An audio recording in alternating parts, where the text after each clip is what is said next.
AI is drastically changing education right now, and everyone's feeling it and experiencing it.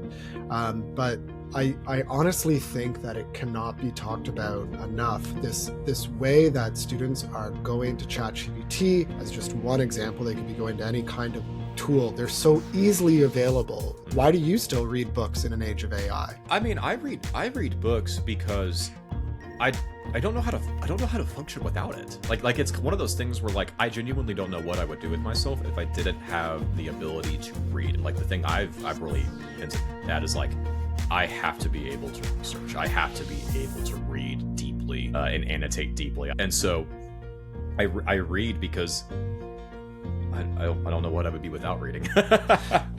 This is What Would Jesus Tech? A conversation between a pastor, an academic, and a technologist on how to glorify God in thinking about technology, working in technology, and using technology to find rest and glorify God. My name is Austin. I am the youth director of Redeemer Christian Church in Amarillo, Texas, former social media manager of the Gospel Coalition. Our technologist, Joel Jacob, is out today, but instead we have the professor. He is an actual professor. His name is Andrew Noble. And today we're going to be talking about his new course that he's teaching. You're not just a professor in title or demeanor, like you are a professor by trade now. Is that right? That's true. I signed a contract. I am an adjunct faculty member at the Heritage College and Seminary, so I am a adjunct professor. What is the difference between an adjunct professor and a normal professor, like a non-adjunct? The amount of classes you teach and the degree of security in your contract. Like I have a contract for 4 months, pretty much. Like I'm teaching one course and then it's over. So and hopefully you're in the gig well. economy. You're in the gig economy, just in academics. Absolutely. Okay. Anybody who has adjunct is gig economy professor. Yeah. Gotcha. Well, tell us about this course that you're getting ready to teach. And it's a course that, by the way, dear listener, you can take this course yourself. You can audit this course yourself, or you can take this course yourself if you are positioned to be able to do so. Andrew, why should people take your course? Because it can help them disciple others better in the area of technology. At the end of the day, we live in a technological world, and a lot of us aren't navigating it as well as we could. And so the goal of the course is to raise up leaders who will then be able to be the point of contact in their church and community for questions related to technology. Not that they'll be an expert on everything like Bitcoin and, VR, AR, and all these kinds of things. That's not the question, but the underlying questions you ask and knowing how to navigate it, that's what the goal of the course is. I've been invited over the last year to a bunch of different events, churches, youth events, and things like that, schools, to help them think through artificial intelligence. And I'm really thankful to have that opportunity to do that. And Faith Tech is an organization. They and I have been talking together, and we just need more people who can speak into this. Mm-hmm. Apologetics Canada is another one where they have some expertise in this area as well. They've been doing workshops of that nature. So I'm thankful that there are people like this. I want to raise up more. In the same way that it's good in your church to have an expert in apologetics, it's good to have an expert in your church when it comes to thinking about technology. And so that's what this course will offer. It will be offered online. You'll be on a big screen at the back of the classroom. Keep your camera on. That's the rule, so that you feel more a part of it, and everyone hears you when you talk, and the microphones are throughout the classroom. So it's integrated pretty well for online. Obviously, in person is better, cool.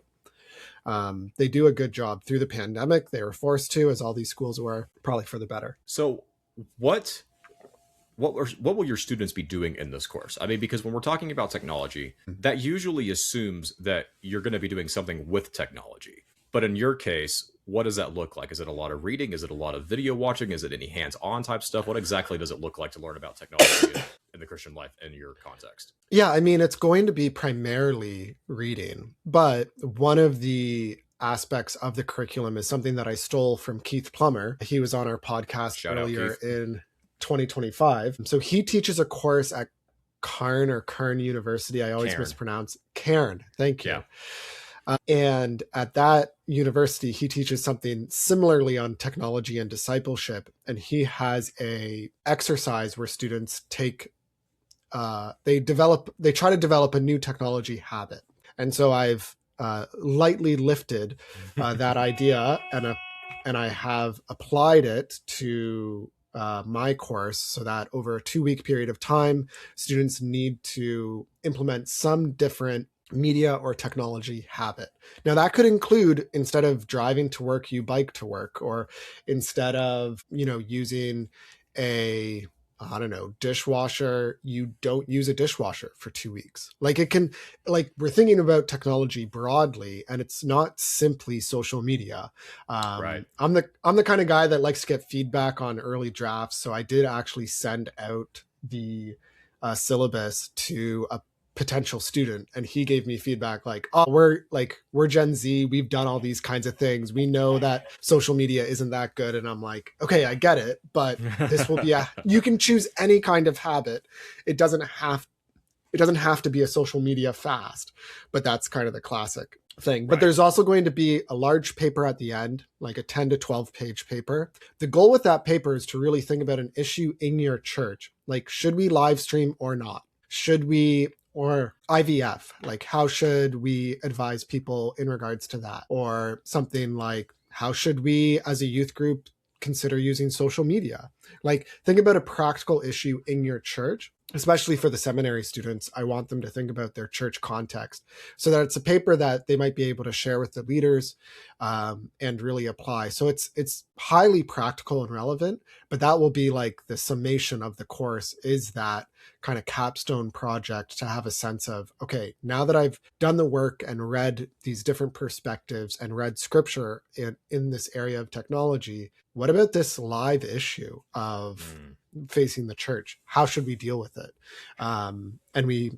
So that's those are the key components. There's also a few like a midterm and a final and things like that as well. So this sounds like a pretty standard college/seminary course. But given everything that AI is capable of, there are some who say that conversations with ChatGPT are conversations with a PhD, in terms of how substantial ChatGPT's reasoning is. Why bother taking an in-person class? I mean, you could take everything that you just said about things you want to learn and just prompt that into ChatGPT or Claude or whatever. And why would that not be any better than paying some money to come sit in a classroom a couple hours a week? Totally. And we need to, I'll answer your question in a second, but just to emphasize the importance of this question is that AI is drastically changing education right now, and everyone's feeling it and experiencing it.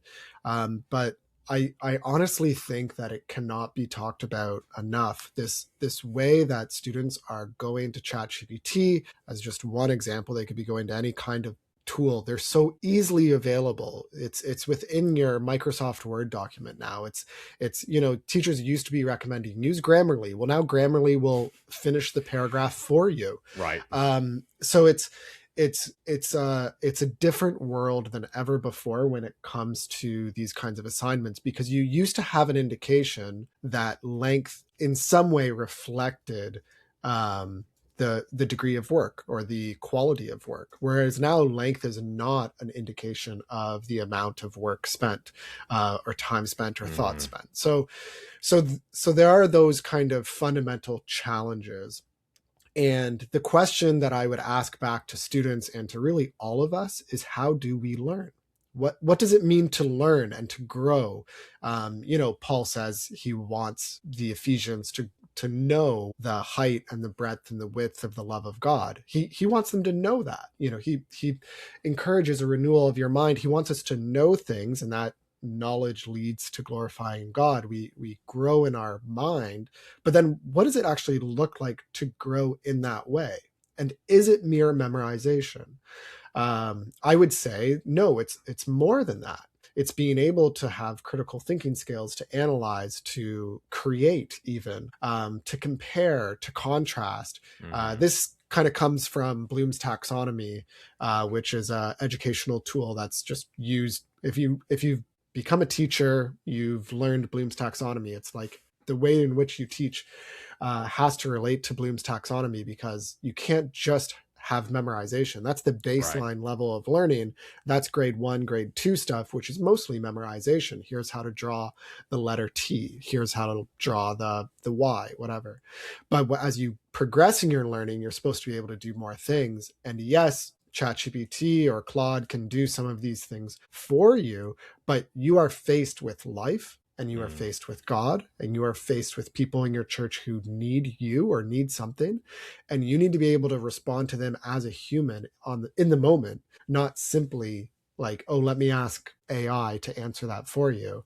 And it requires a lot more skill. That kind of tacit knowledge, AI is still struggling in this area. Like, it will not pick up on some of the stuff that you don't even know that you know.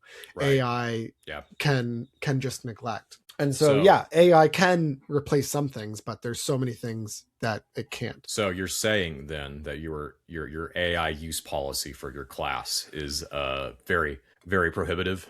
No AI use allowed for papers or exams or Well, I got to follow the university on that. The university has decided to be very strict in that regard. So they've set down a no, like, it's a policy unto itself that's part of every course page. okay. Generative AI policy, no use at all. If I were crafting the course like in the abstract unto itself, maybe there would be an exercise related to it, but yeah, I, like, people say, well, what about just retrieving knowledge? I'm just using it to gather knowledge. But Yeah. that there is something to sifting through books and sifting Hmm. through the resources that you have Oh available, yeah. so that you get to know it.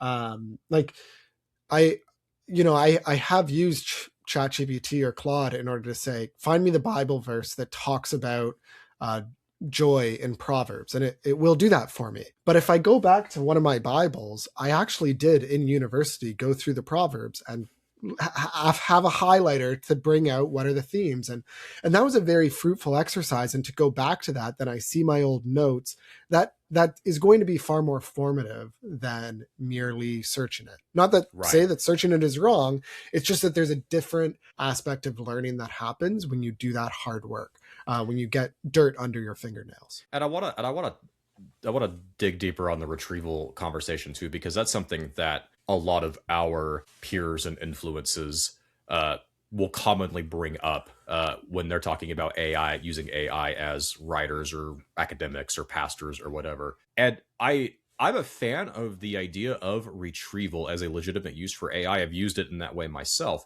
But I think one thing that's kind of overlooked in the retrieval conversation is what who is qualified to claim that? Like Right. if I have never studied a discipline formally, professionally, if I've never sat or gone through a proper program to train me in a skill set, and if I'm saying, well, I'm using ChatGPT or whatever to retrieve information on that discipline that I've never studied, that's not genuine retrieval. Now, if I'm saying I'm retrieving some stuff pertaining to church history, biblical studies, well, I've been trained in those things, and so retrieval lands very differently there. But Mm-hmm. I'm I'm concerned that retrieval is such a kind of nebulous gray permission that even though it can be used legitimately, it can also be used to kind of justify just sloppy laziness in retrieving something you've never actually studied, and you can't claim you're retrieving properly. Yeah, no, that's well said. It's the difference between writing a prompt that says, write me an essay about whether or not churches should use live stream in worship, versus writing a prompt that says, write me an essay about whether churches should use live stream in worship, given the device paradigm by Albert Borgman, developing that in contrast to Jacques Ellul's, device paradigm, or not device paradigm, but his technological society, the idea of technique, and develop that through a biblical theology of technology, which would incorporate some of Moses's teaching on technology in Deuteronomy.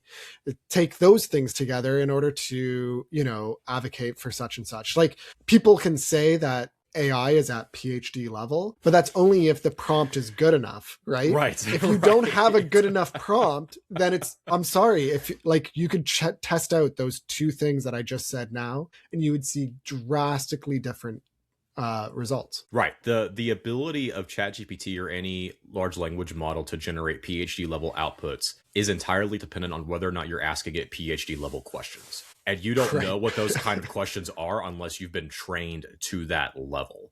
And as somebody who's only has a master's degree, I have a glimpse of like what PhD kind of questioning looks like, just as someone who has an eye to maybe doing that later on in life. But I'm not a PhD. Like I don't know what I don't know in the questions I should be asking it, and I'm a pretty well educated dude as it is. No, I mean, sometimes a PhD is more paper fluff That's than fair. it That's is fair. legit. That's very fair. And you actually read books, Austin. So I do there have is a that kind problem. of person who can go through a master's degree without that. It's funny, even for yourself, as you continue learning and growing, you still read books. You don't rely on AI to teach you everything. How does, you have reading goals even for the next year. Why Mhm. do you still read books in an age of AI? Like, I'll turn the Yeah, question back on you. I mean, I read books because I I don't know how to function without it. Like it's one of those things where like I genuinely don't know what I would do with myself if I didn't have the ability to read. And that's actually something that my wife and I have been starting to discuss more and more as we get ready to welcome a second child here in just a couple of months, and our bandwidth gets even more and more constrained. What are the things that we both feel are just absolutely like absolutely essential for our well-being, uh as parents and for our marriage. And like the thing I've really hinted at is like I have to be able to research. I have to be able to read deeply, and annotate deeply. I'm doing two separate annotations right now. One on Neil Postman's Technopoly, and then I've been annotating Athanasius on the Incarnation. Um, both as a hobby, but also it's like I just don't know how to function without that. I don't know how to function without reading. It does something to me that staring at a screen just can't. And so I read because I don't know what I would be without reading. So it's interesting, just when we say reading, there's of course different types of reading. The fact that Yes. you're annotating adds a level of discernment, comparison, summarizing someone else's work. I mean, we often have ChatGPT to do that now. Like, I can't open a document on my computer without something popping up saying, this is a long document. Would you I like, know. or Oh at my least gosh. Adobe was doing that. And it's like, well, maybe I need to read the whole document. Like, that's Right. just going to be part of the task of my day rather than getting it to be summarized. But you are summarizing it as you go. Do you write in the margins? Is that your I process? so I'm not actually writing much in the books proper. So I'm using uh I I don't use oh gosh. I'm already thinking the name of it. I use Obsidian. I'm a big Obsidian guy. I do all of my thinking work in Obsidian before I take it to Pages or some other software. Mhm. And so I've been using Obsidian on my iPhone to annotate as I read. I'm marking it in the book physically some, but I'm doing most of my annotation by dictation. So I'll dictate my comments based on the page in Obsidian, and that actually has worked out really well.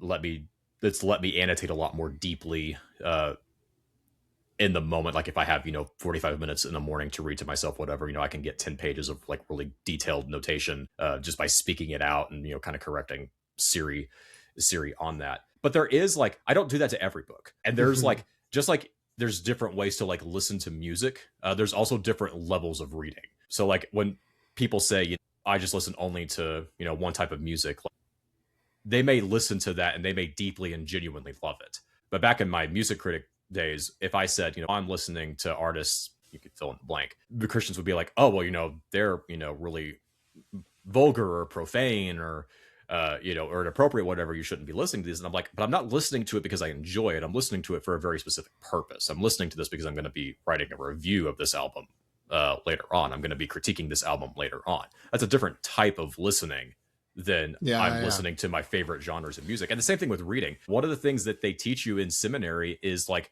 you can't read everything at a slow, methodical pace. There are some things you just have to be ruthlessly efficient in your Yes. reading.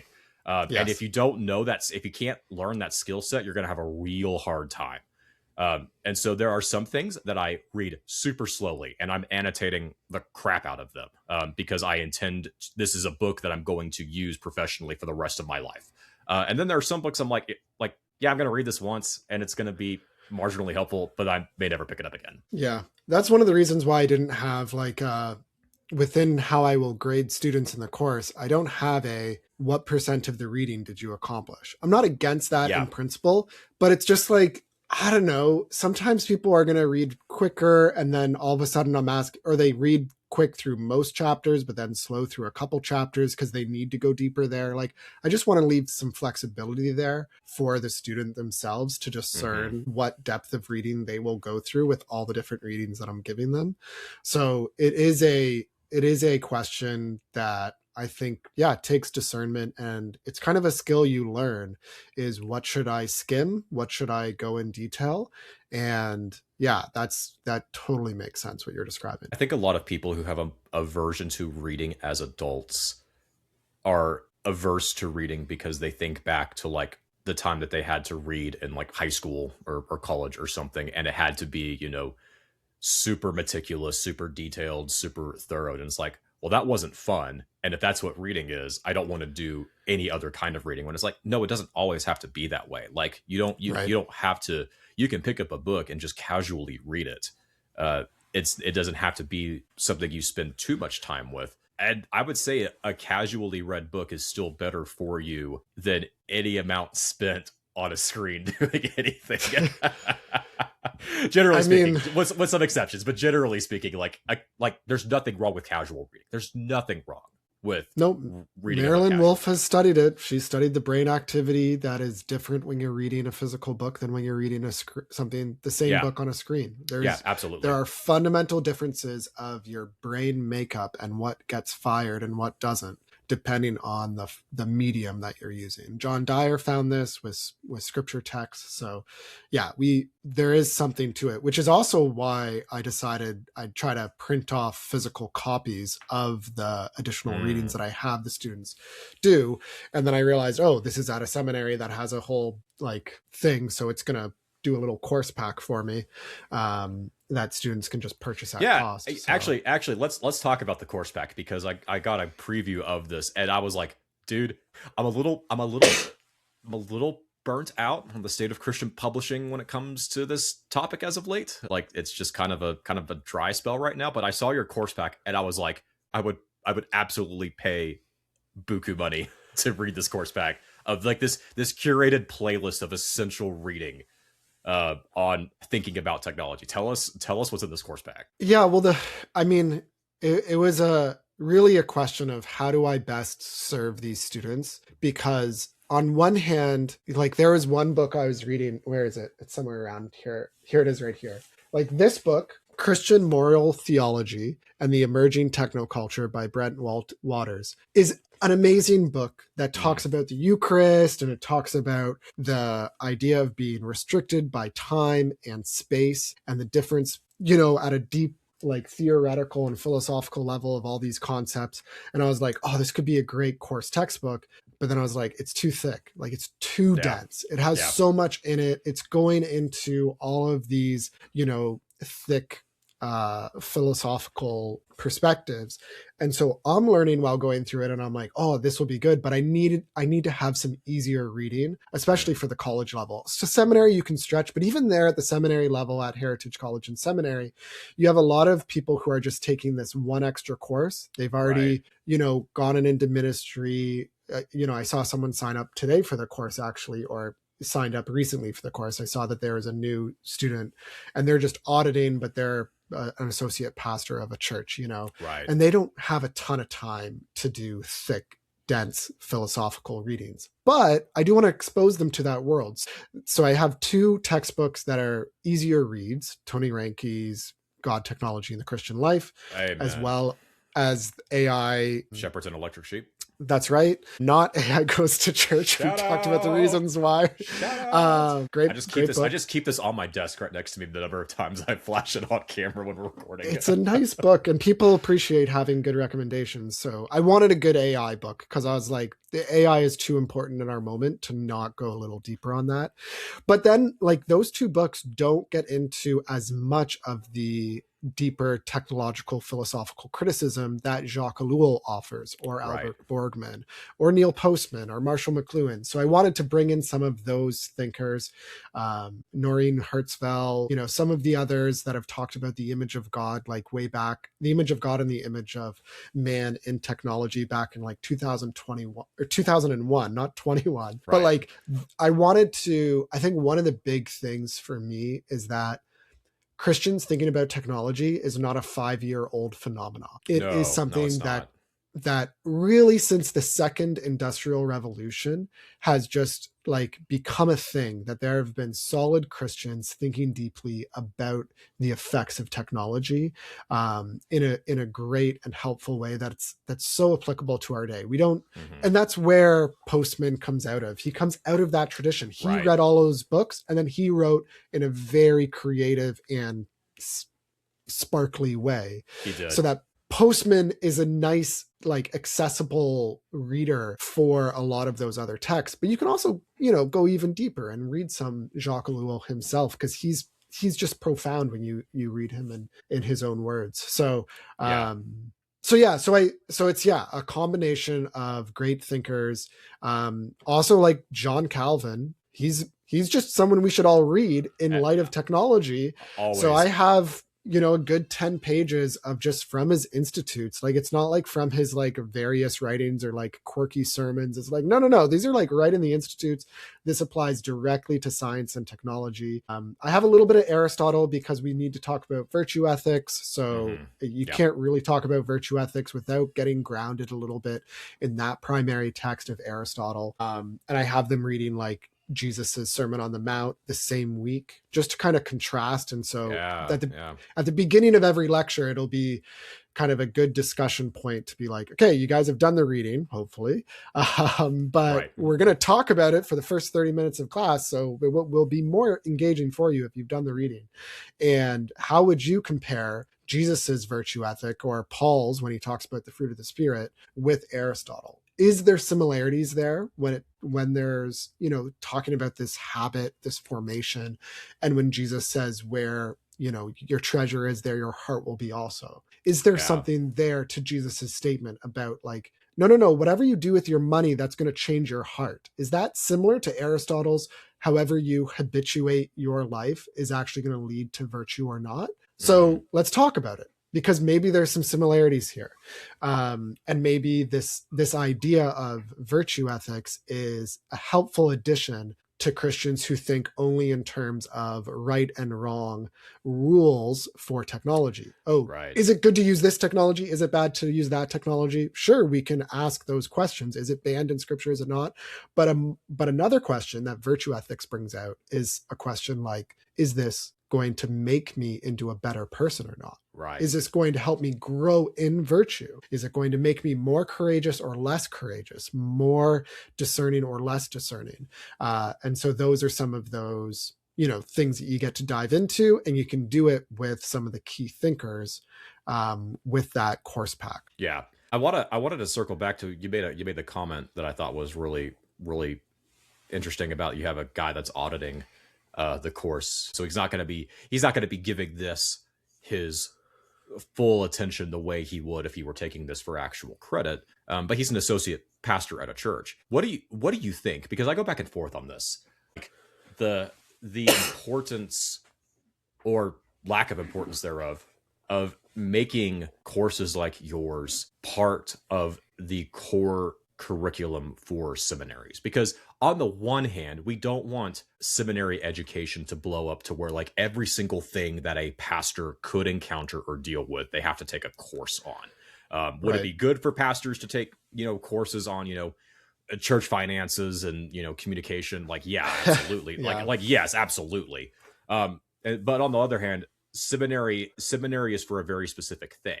And where I go back and forth is where technology and discipleship plays in the seminary education thing. Is like, is this something that pastors need seminary level training on, or is this something that they can seek on their own time and in their own ways outside of seminary? Like, there's a part of me that still very much believes that media literacy is one of the biggest gaping holes in our discipleship. And so does that make it something that we start encouraging seminaries to make mandatory, or not? Like, what do you think on that? Yeah, great questions. And like, first, the question of what is seminary for needs to be asked. And I would say it is different than what the church is. So I don't think the seminary needs to offer practical skills. My friend John Cleveland, he just finished his PhD, and he wrote an article for the Gospel Coalition called "The Academy or the Church: Training Pastors for the Next." Tremendous article. I think about that article all the time. It's so good. Oh, that's cool. Oh, yeah, I think about that all the time. He goes to my church, so he's a solid guy. Please pass along how much I appreciated that article. I loved it so much. That's so cool to hear. Yeah, when he wrote it, I was like, dude, this is so good. Like, you've made the simple point, but you've made it so clearly, because too many people are like, the seminary needs to have all this stuff. And it's like, no, that stuff is for the church. Yes. And then people are like, the church needs all this stuff. It's like, no, so it makes sense for a bunch of churches to work together to provide some more advanced training, AKA a seminary. Right. People are like, oh, we don't need the seminary. We can just train within the church. No. That's like the New Testament model. It's like, is it the New Testament model? You know that churches work together, right? Those people are often very well-meaning and very sincere, and are coming from a really genuinely good place, and said with as much love and grace as I can muster. They don't know what they're talking about. They just don't. I'm sorry. Yeah. There's additional training that's required. Your pastor should have training. If you want to go to a doctor, you're going to expect the doctor to have some training behind them. Right. Same with your pastor. You don't want them like just from the hip. I think the devil is this. So anyways, with that surface, like that initial question answered, now the question of should seminaries be offering some form of media literacy? I think there should be, as part of there should be a moral theology component to seminary. Yeah, absolutely. That's required. So some sort of ethics or whatever. And I did say to the guy who teaches that course, I absolutely believe that artificial intelligence should be part of that course. Absolutely. Yes, I'm offering a course that's going to go into a little bit more detail on the AI side. But for him teaching that course, yes, you should be going through AI and thinking about that. And I think ethics is a core component of what a pastor's role is, and that can be neglected in seminary education. So I would say yes. Now, it's interesting. I thought that was normal to have a course that was required called moral theology, but that was just my experience. It's not. No, it's not. Yeah. So that's shout out to Dr. Stan Fowler. He passed away earlier this year, one of my favorite professors. And he was one of the reasons that I went into doing a PhD. He had a stroke 3 years ago. And that inspired me to be like, who's going to fill this guy's shoes? Like, I just need to fill 10% of what he did for the church. And if I did that, that would be huge. Because, I talked to someone who's written, again, John Cleveland. He's an expert on Dr. Fowler now because he's reproduced a bunch of his writings.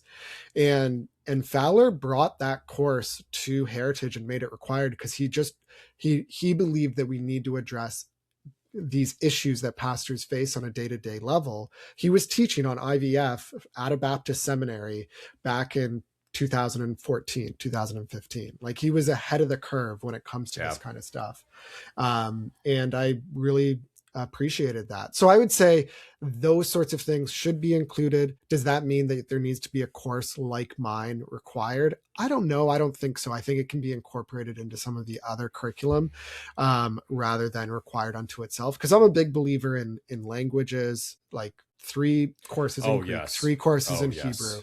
I'm a big believer in, doing books of the Bible and going deep on that. So I think that those things are necessary, but it could be brought into the ethical component, which, as you note, it is lacking at some universities. And that would be where I would see it primarily. I'm getting ready to teach for my church's kind of in-house seminary program. We have a partnership with Midwestern Baptist for students that are students at Midwestern. They can take this course for credit.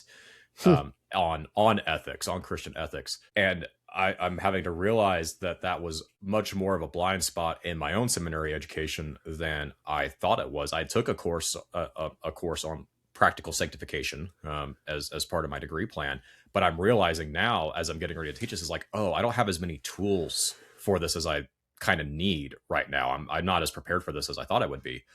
Uh, and it's like, yeah, like moral ethical theology, even if it's not specifically about technology or about uh, sexuality or finances or any of that, you can cover so much ground in all of these disparate areas if you have a good ethical moral theology foundation. That's just not something that a lot of seminaries prioritize as much as they should, and I'm feeling that myself right now. Yeah, it's a funny thing when we think about theology or studying the Bible, and yet we don't think about ethics. It should almost be included whenever you think about these things. Like, how can you study the Ten Commandments without relating that to ethics? How can you study, and it does sometimes get neglected because it's treated as a field unto itself, which I understand that we need to have ethicists who are trained and valued, but it really is a component within so many other aspects, and it can kind of be neglected as we focus on how do I become saved, which is a necessary thing to focus on.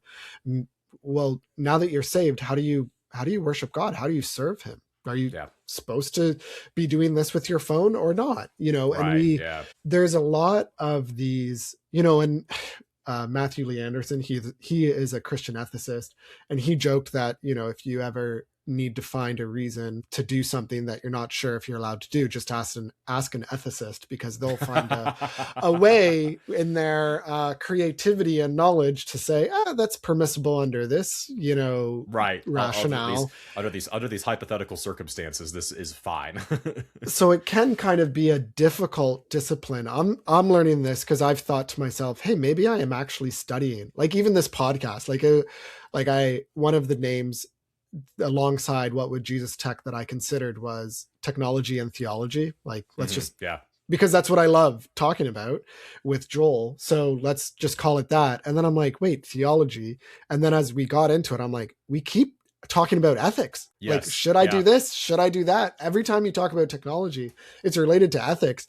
And I felt that early in this podcast, and then into the PhD is kind of part of this whole process for me of like, wait, we really need to shore up on this as a church, reflecting well on these. And it's just people, there's a degree of like satisfaction with studying salvation doctrines like atonement. Atonement means this. It meant this in the 15th century. Therefore, this is what it means to John Calvin, building off of Vermigli.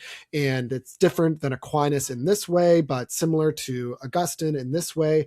And now here is our today's doctrine of atonement. And there's just a clarity about that. And it's rooted in this history. But when we're dealing with ethics, we're dealing with things that were never dealt with directly in church history.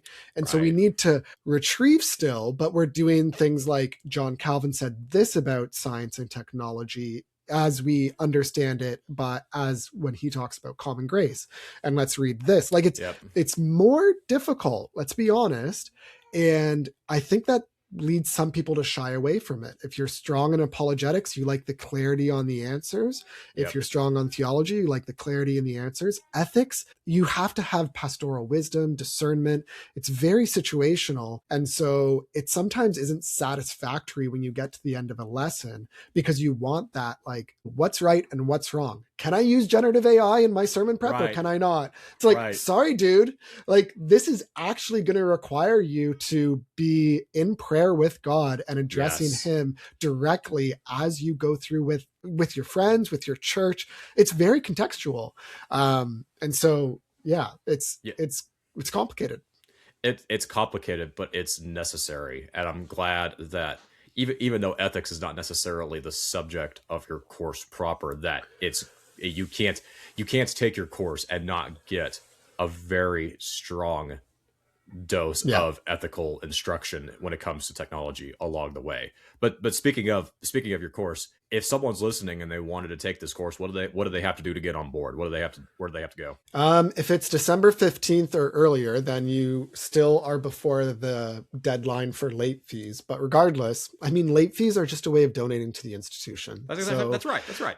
Like I always felt that way when I was in my degrees, and I was just like, I whatever, I'm signing up late, but I'm donating to a good institution. So yeah, you can sign up. We'll include a link below. It's basically Heritage College and Seminary's website, which is like CS Heritage or something, /apply. And then you can click on audit. You can do that for $300 Canadian, which is like dirt cheap 220 American or something. Something like Like that, yeah. it's cheaper than Davenant Institute, which I've audited Davenant Institute and taken a course with them as well, and it's just more expensive for less class time, whereas with this you're getting more. It's kept tight, so even though lectures are, I believe, recorded, they'll definitely be available for people online because we've had people sign up to take it online already, but that's where it stays. Nothing will ever get published outside of that. So you're in a small community. There will probably be like less than 10 people, maybe 12 or so, but it'll be a small community. So you'll be able to really work through issues as a class. But you can, click on the link. You can sign up through Heritage. You can take it for credit. It's an accredited institution at the seminary level or college, but you can also just take it and audit it and then make the classes you can, or the ones you don't. You can catch up on the recording later. Awesome. We'll have a link for all of those in the show notes. But this has been another episode of What Would Jesus Tech? This has been just a great conversation, and I'm super thankful to not only be Andrew's co-host, but also his friend, and to see what the Lord is doing in his life. And I would strongly recommend, if you have the ability to take this course, you would not regret it. I'm not in a position right now where I can take it, and I'm really bummed about that because I know that Andrew is a tremendous... Oh, that would have been fun. It would have been so much fun. I'm just like that. There's just some ministry stuff right now that's like, and you have a kid on the way, and a kid on the way, and stuff like that, and stuff like that. But all that to say, I can't take it, so you should if you can. And we'll have links to that in the show notes. But this has been What Would Jesus Tech? You can support the show financially on our Patreon. We do have a Patreon that is super affordable if you want to support the show financially. That is one of the reasons why we keep the show ad-free. We don't want to run advertisements unless it is just absolutely necessary, and your financial support helps us get away with that. We also have a Discord, and the Discord is totally free to join. You do not have to be a Patreon member to join it, and it is a great place to talk about tech news and events, things that we're reading. It is, like Andrew's class is going to be, super, super chill and laid back. If you want to get in touch with us, the Discord is probably the best place to do that. But thank you for listening to this episode of What Would Jesus Tech? Use tech, find rest, and glorify God. Y'all have a good one.